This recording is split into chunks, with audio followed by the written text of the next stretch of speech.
Hey everyone, and welcome! Today we're going to talk about something you see literally every day, but probably never give a second thought to: the edge of a book or a magazine. Turns out, this little sliver of space is where a beautiful, centuries-old art form meets some seriously high-tech science. Okay, so picture this. You're holding an old, leather-bound book. Looks pretty standard, right? Maybe it has some nice gold trim on the side.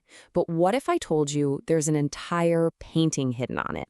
A secret work of art that's completely invisible when the book is just sitting on a shelf. So where could this thing possibly be hiding? It's not on the cover, it's not tucked away on some secret page. The secret, believe it or not, is hiding in plain sight, right on the edge. And here's the answer. It's an art form called fore-edge painting. It's this incredible technique where an artist paints a tiny, detailed scene on the slanted edges of the pages.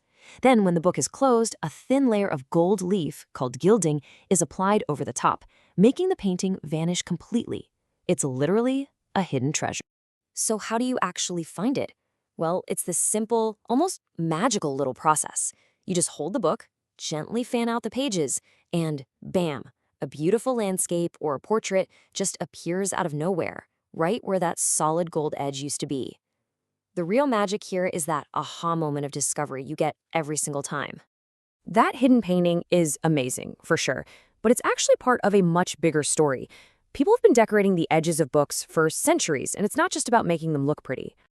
You know, decorating the edge does a whole bunch of things. First off, it makes a book stand out on a shelf, a great marketing tool. It definitely makes it feel more valuable and special, which collectors love, but it's also super practical. That layer of paint or gold actually helps protect the pages from dust and moisture, making the book last longer. And this isn't some new fad. This tradition goes way, way back. We've found titles written on book edges from as early as the 10th century. The first signed hidden painting we know of is from 1653, and the whole technique really blew up in the 18th century. The sad part? Today, it's a critically endangered craft with only a handful of artists left in the world who know how to do it. All right, now we're going to shift gears, big time. We're leaving the quiet, dusty world of the artisan bookbinder and jumping right into the loud, screaming fast world of industrial printing. And in this world, the edge isn't a canvas for art, it's a massive headache. Just to give you a sense of scale, the cameras that scan the printing cylinders for errors are moving at 1 meter per second. That is incredibly fast. There is just no way a human eye can keep up with that. Everything has to be automated. And here's the fundamental problem. When you're printing that fast, the edges are ground zero for defects. You get the paper slipping out of alignment, you get ink building up, or the paper itself starts to fray. These are tiny little flaws that can ruin thousands of dollars worth of product in seconds. And here are the usual suspects. You see that most of the problems are physical things: dents, scratches, little bits of debris. Then you've got color mistakes and smears. Any one of these can force the entire print run to get tossed in the recycling bin, which is a huge waste of time, money, and materials. So you've got this high-speed, high-stakes problem that people just aren't equipped to handle. So what do? You build a better inspector.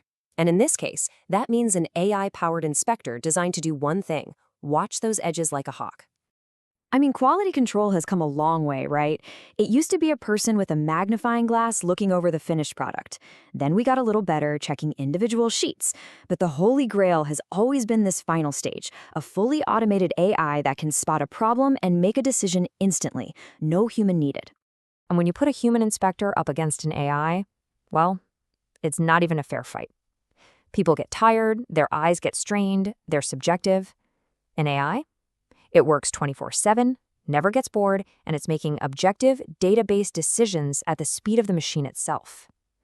It just slashes waste and saves a ton of money. So just how good is it? Get this. The deep neural network they built for this can tell the difference between a good print and a bad one with 98.4% accuracy. That is unbelievably precise. It almost never gets it wrong. But let's break that down a bit, because this is important. The absolute worst thing that can happen is a false positive. That's when a bad print gets labeled as okay and sent out to a customer.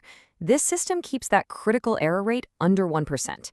It's designed to be a little cautious, so it might flag a perfectly good print once in a while, but it almost never lets a bad one slip through. That's a smart trade-off. Okay, so on one hand, we have this beautiful, delicate, endangered art form. And on the other, we have this incredibly precise, futuristic, industrial AI. They seem like they're from different planets, right? Well, this is where our story gets really interesting and comes full circle. This quote really says it all. The exact same kind of high-precision technology that was developed to find microscopic flaws on an edge is now being turned around to create amazing, complex art on that very same edge, but on a massive industrial scale. This new tech is a total game changer. We're talking about industrial inkjet printers that use these super vibrant inks and then instantly dry them with infrared light. This means they can print incredible, full-color designs directly onto the edges of books, paperbacks, hardcovers, whatever. It perfectly blends the speed of modern manufacturing with pure artistic design. And that brings us to the big question, doesn't it? We've just seen how technology that was built for industrial quality control is now breathing new life into a dying art form. It really makes you wonder, what other beautiful, forgotten crafts are out there, just waiting for the right piece of tech to come along and bring them back into the spotlight? What's the next hidden art that automation is going to help us all rediscover?